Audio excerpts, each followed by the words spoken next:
was another rainy day, the third rainy day in a row.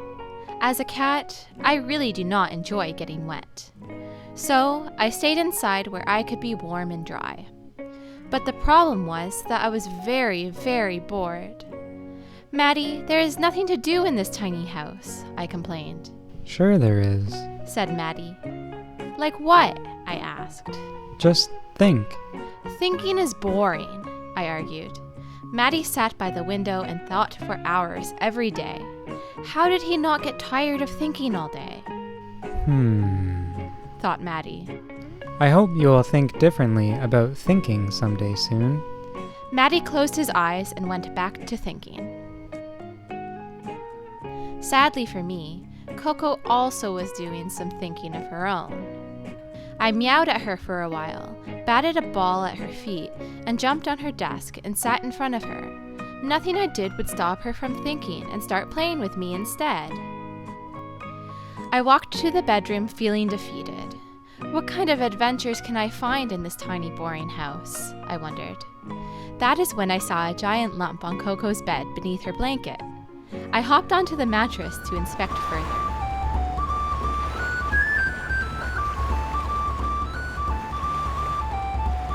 This isn't Coco's bed at all, I exclaimed. It is an ocean, and that is a cave. I sailed to the ocean until I reached the rocky cave.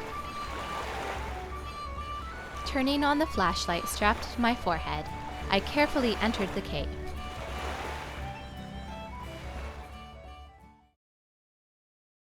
Inside was the most spectacular scene. There were so many butterflies dancing inside the cave.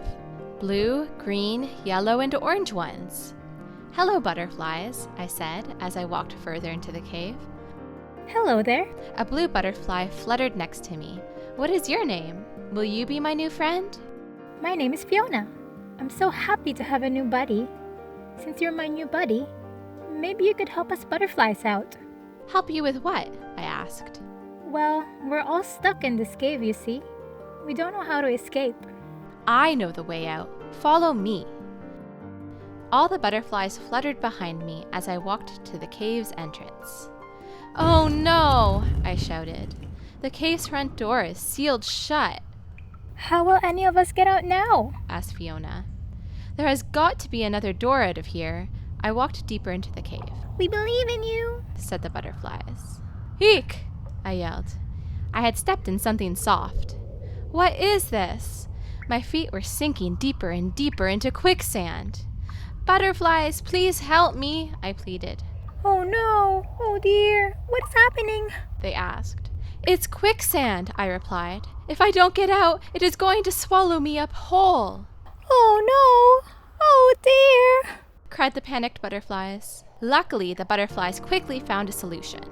They used all of their strength to pull me up and out of the quicksand. My legs were freed and I was flying.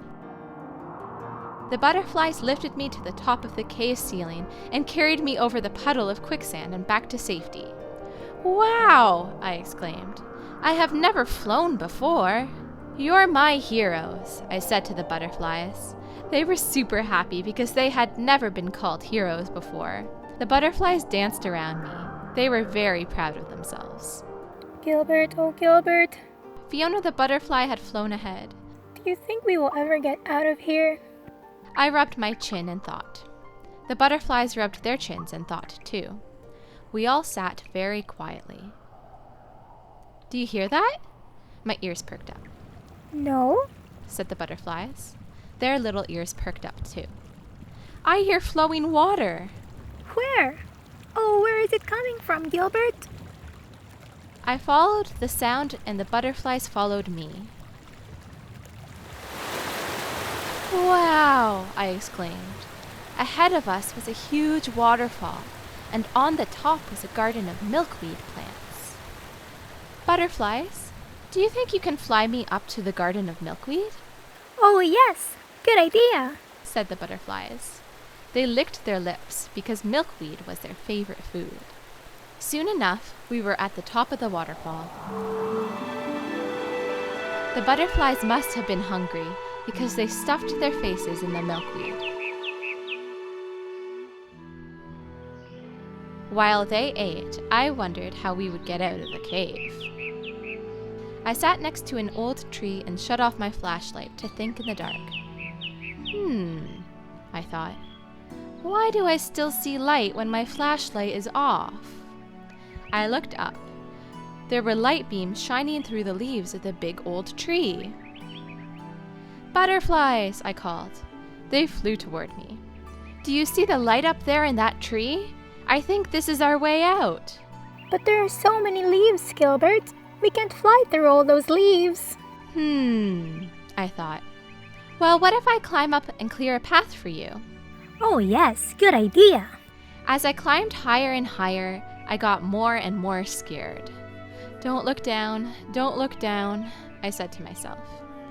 Finally, I had reached the tallest branches of the tree. Butterflies, I called. Can you fly up here while I keep these leaves out of your way? Oh yes, good idea. They agreed. I gathered a bunch of branches and leaves. Holding them tight, the butterflies flew past me and into the light. This is our way out, cheered the butterflies. I am so happy you're free, I called to the butterflies.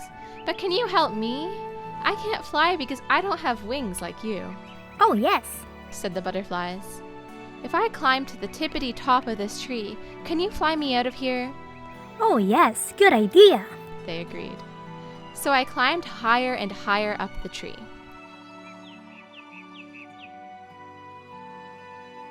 Once I reached the top, the butterflies lifted me out of the cave and over the ocean. Finally, they dropped me onto Coco's bedroom floor. Thank you, Gilbert. We're so happy you helped us escape. Thanks to your great thinking, we're free. Now, it is time we fly home, they sang. Goodbye, butterflies. Goodbye, Fiona. I waved after them. I walked out of the bedroom and sat next to Matty by the window. Matty, maybe you're right. Thinking isn't so boring, I'm glad you have changed your mind. said Matty. What kind of things do you think about? I asked. All sorts of things. I think about the ducks playing in the puddles outside. I think about what might be for dinner tonight. But mostly, I think about adventures. You go on adventures too? I was surprised. Of course. Matty said. With a bit of thinking and a lot of imagination, anyone can go on adventures. The storm outside of the window had finally stopped. Staring at a rainbow in the sky, I thought about the adventures I might go on tomorrow.